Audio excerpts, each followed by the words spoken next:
लाडकी बहीण योजनेसंदर्भात महत्त्वाची बातमी आहे। लाडकी बहीण योजनेची पुन्हा छाननी होऊन लाभार्थी महिलांची संख्या कमी होणार का, अशा चर्चांनाही उधाण आलं होतं। या सर्व चर्चा फेटाळत अशी छाननी करण्याचा सरकारचा विचार नसल्याचं राष्ट्रवादीच्या आमदार आणि माजी मंत्री आदिती तटकरे यांनी स्पष्ट केलं।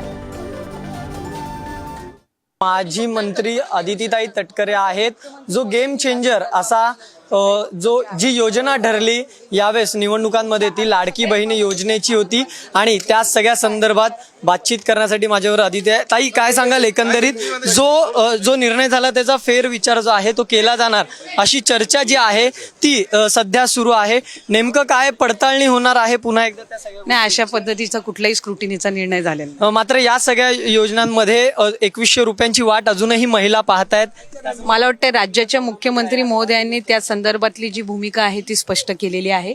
योग्य वेळी जो काही सकारात्मक निर्णय आहे तो घेण्यात येईल। तुमचं नाव चर्चेत आहे पुन्हा एकदा महिला व बालविकास मंत्री यासाठी? नाही, मला वाटते वरिष्ठ त्या संदर्भातला जो निर्णय आहे ते घेतील। नक्कीच आपण जर पाहिलं तर या सगळ्या संदर्भातला निर्णय वरिष्ठ घेते आणि अशी कोणतीही फेर जी आहे सगळी तपासणी केली जाणार नाहीये असं सुद्धा मत माजी मंत्री आदिती तटकरे यांनी व्यक्त केलेलं आपल्याला पाहायला मिळालं।